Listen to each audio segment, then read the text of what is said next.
Assalamualaikum warahmatullahi wabarakatuh. Kami dari kelompok 3 dan saya sendiri Yunita Febriani dan rekan saya Andrian Saputra. Di sini kami ingin mempresentasikan hasil review kami. Di sini kami mengangkat judul tentang analisis perbandingan peta sebaran energi gempa bumi utama dan susulan di daerah Bengkulu dan Sumatera Barat. Pendahuluan. Indonesia negara kepulauan yang terletak pada pertemuan tiga lempeng tektonik utama, yaitu lempeng Indo-Australia di bagian selatan, lempeng Eurasia di bagian utara, dan lempeng Pasifik di bagian timur. Kondisi tatanan tektonik yang begitu kompleks menyebabkan wilayah Indonesia menjadi kawasan seismik aktif dengan frekuensi kegempaan yang sangat tinggi. Berdasarkan kondisi tersebut, perlu adanya pemahaman mengenai karakteristik bumi di suatu daerah, khususnya untuk daerah kegempaan aktif. Pemahaman mengenai karakteristik gempa bumi di suatu daerah dapat dipelajari melalui analisis sebaran epicenter gempa bumi di daerah tersebut. Di sini teori dasar. Gempa bumi timbul akibat pelepasan stres tiba-tiba yang dari dalam permukaan bumi, geraknya bersifat transien, berasal dari daerah terbatas, kemudian menyebar ke segala arah yang dapat diikuti oleh bahaya ikutan gempa di antaranya tsunami, kebakaran, peningkatan aktivitas gempa bumi, serta ground faulting dan ground shaking. Mekanisme terjadinya gempa bumi. Gempa bumi merupakan serangkaian getaran atau kejutan yang berasal dari suatu tempat dalam mantel atau kerak bumi. Bisa dilihat pada gambar berikut ada keadaan 1, keadaan 2, dan keadaan 3.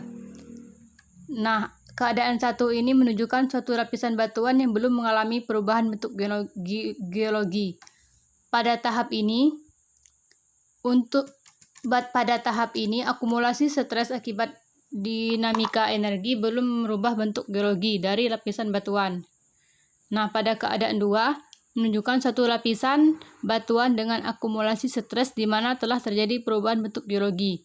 Untuk daerah A mendapat stres ke atas, sedangkan daerah B mendapat stres ke bawah. Bisa dilihat pada keadaan 2 seperti pada gambar berikut. Proses ini berlangsung sehingga stres yang terakumulasi pada lapisan ini cukup besar yang mengakibatkan gesekan antara daerah A dan daerah B. Bila lapisan batuan tidak mampu menahan stres, maka akan terjadi pergerakan atau perpindahan permukaan tanah akibat energi yang dilepaskan secara tiba-tiba oleh batuan yang ada di permukaan bumi. Selanjutnya, pada keadaan 3, menunjukkan lapisan batuan yang patah akibat pergerakan lapisan batuan. Manifestasi dari getaran lapisan batuan yang patah dengan energi yang menjalar melalui badan dan permukaan bumi berupa gelombang seismik. Penyebaran energi gempa bumi dapat besar atau kecil tergantung dari karakteristik batuan yang ada dan besarnya stres yang terkandung oleh suatu batuan pada suatu daerah. Pada gambar berikut ada garis tebal vertikal, itu menunjukkan patahan atau sesar pada bagian bumi yang padat. Magnitudo gempa bumi. Magnitudo gempa bumi merupakan ukuran kekuatan gempa bumi dapat menggambarkan besar energi yang dilepaskan pada saat gempa bumi terjadi. Bisa dilihat pada gambar berikut ilustrasi magnitudo gempa bumi. Nah, apabila sebuah gempa bumi kekuatannya besar, maka energi yang dilepaskan juga besar, sehingga daya perusaknya juga besar. Bentuk energi yang dilepaskan meliputi energi deformasi dan energi gelombang. Energi deformasi dapat dilihat pada perubahan bentuk volume sesudah terjadi gempa bumi, seperti tanah naik turun, pergeseran batuan, dan lain-lain. Nah, energi gempa bumi. Salah satu parameter yang paling mendasar untuk menjelaskan suatu kejadian gempa bumi. Bisa dilihat seperti pada gambar berikut, itu terjadinya gempa bumi di Sumatera Selatan pada tahun 2009. Pemancaran energi gempa bumi dapat bernilai besar maupun kecil. Hal ini tergantung dari karakteristik batuan yang ada dan besarnya stres yang dikandung oleh suatu batuan pada suatu daerah. Pada suatu batuan yang rapuh atau batuan yang heterogen, stres yang dikandung tidak besar karena langsung dilepaskan melalui terjadinya gempa bumi kecil yang banyak. Sedangkan pada batuan yang lebih kuat atau batuan yang homogen, gempa bumi kecil, jarang, atau bahkan tidak pernah terjadi. Sehingga stres yang dikandung sangat besar, dan pada saat batuannya tidak mampu lagi menahan stres, maka akan terjadi gempa bumi dengan magnitudo yang besar. Baiklah, saya akan melanjutkan presentasi dari Saudari Yunita Febriani untuk bagian metode penelitian. Dalam artikel review ini telah dilakukan penelitian di kawasan Sumatera, yaitu di daerah Bengkulu dan Sumatera Barat. Adapun dalam penelitian ini digunakan data sekunder seperti data parameter-parameter gempa, yaitu lokasi epicenter berupa lintang dan bujur, kedalaman gempa, dan magnitudo. Data historis gempa bumi diperoleh dari ISC, yaitu International Seismological Center, yang berisi 2 data gempa bumi, yaitu di daerah Bengkulu dan Sumatera Barat yang beserta gempa susulan yang diambil selama 3 bulan setelah gempa utama terjadi. Setelah diperoleh data tersebut, selanjutnya kita menghitung nilai energi gempa bumi pada masing-masing gempa dengan menggunakan rumus perhitungan energi dari Gutenberg-Richter. Setelah didapatkan nilai energi gempa, kemudian langkah selanjutnya kita menjumlahkan nilai energi gempa susulan dan membandingkannya dengan nilai energi gempa bumi utamanya. Kemudian, hasil perbandingan tersebut dibuat dalam bentuk persen pada masing-masing gempa untuk mengetahui seberapa besar kekuatan energi gempa bumi susulan dari energi gempa bumi utama. Selanjutnya, pemetaan sebaran energi gempa dilakukan dengan menggunakan aplikasi yaitu ArcGIS 9.3. Selanjutnya yaitu hasil dan pembahasan dalam artikel review kami. Di sini terdapat tabel perbandingan energi gempa di daerah Bengkulu dan Sumatera Barat.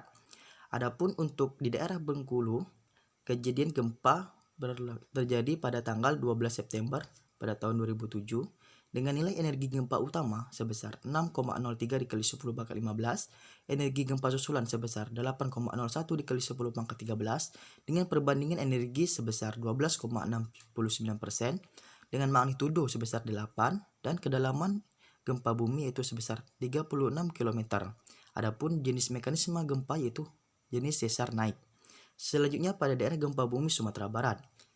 Pada daerah Sumatera Barat terjadi gempa yaitu pada tanggal 30 September tahun 2009 dengan energi gempa utama sebesar 1,50 dikali 10 pangkat 15, energi gempa susulan sebesar 1,60 dikali 10 pangkat 12 dengan perbandingan energi sebesar 0,10%, magnitudo sebesar 7,6 dan kedalaman gempa yaitu sebesar 90,2%. dengan jenis mekanisme gempa sesar mendatar. Sehingga diketahui bahwa energi gempa bumi di daerah Bengkulu dengan mekanisme sesar naik lebih besar dibandingkan energi gempa bumi di daerah Sumatera Barat dengan jenis mekanisme yaitu sesar mendatar. Selanjutnya, hasil dan pembahasan yaitu di sini dapat kita lihat sendiri untuk peta sebaran gempa bumi susulan dari gempa utama gempa bumi di daerah Bengkulu pada tahun 2007. Pada tabel dapat kita lihat bahwa untuk simbol yang bersimbol bintang merupakan gempa utama, sedangkan untuk gempa susulan yaitu dengan simbol lingkaran, yaitu dengan warna lingkaran merah, kuning, dan hijau. Sebaran gempa bumi susulan cukup merata. Terlihat pada gambar bahwa penyebaran terjadi di kedua arah, yaitu sebelah barat laut dan tenggara dari sekitar epicenter gempa bumi utama, sehingga gempa bumi utama terletak hampir di tengah-tengah. Selanjutnya untuk peta sebaran gempa bumi susulan dari gempa utama, yaitu gempa bumi Sumatera Barat pada tahun 2009. Sebaran susulan dari gempa bumi terlihat pada gambar yang pola sebarannya itu memanjang tegak lurus dengan arah garis flat boundaries dengan gempa utama terletak di ujung sebaran mendekati pantai. Hal ini menunjukkan bahwa gempa bumi Sumatera Barat pada tahun 2009 bukan jenis gempa yang bersifat subduksi, tetapi merupakan pemecah dari kerak bumi dengan mekanisme sesar mendatar. Dari data ini, kita dapat menyimpulkan bahwa gempa bumi dengan mekanisme sesar mendatar mempunyai energi susulan dengan persentase yang kecil. Adapun kesimpulan dalam artikel review kami yaitu ada 3, Yang pertama, energi gempa bumi dengan mekanisme gempa sesar naik di daerah gempa Bengkulu lebih besar dibandingkan energi gempa bumi dengan mekanisme gempa sesar di daerah Sumatera Barat. Yang kedua, besarnya energi gempa bumi yang dihasilkan bergantung pada seberapa besar magnitudo yang dihasilkan dari gempa bumi tersebut. Dan yang terakhir, gempa bumi di daerah Bengkulu merupakan jenis gempa bumi dangkal, yaitu sebesar 36 km di bawah permukaan bumi.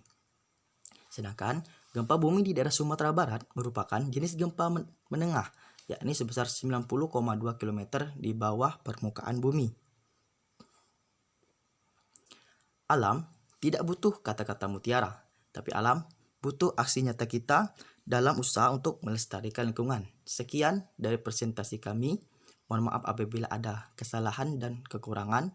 Kami akhiri. Wassalamualaikum warahmatullahi wabarakatuh.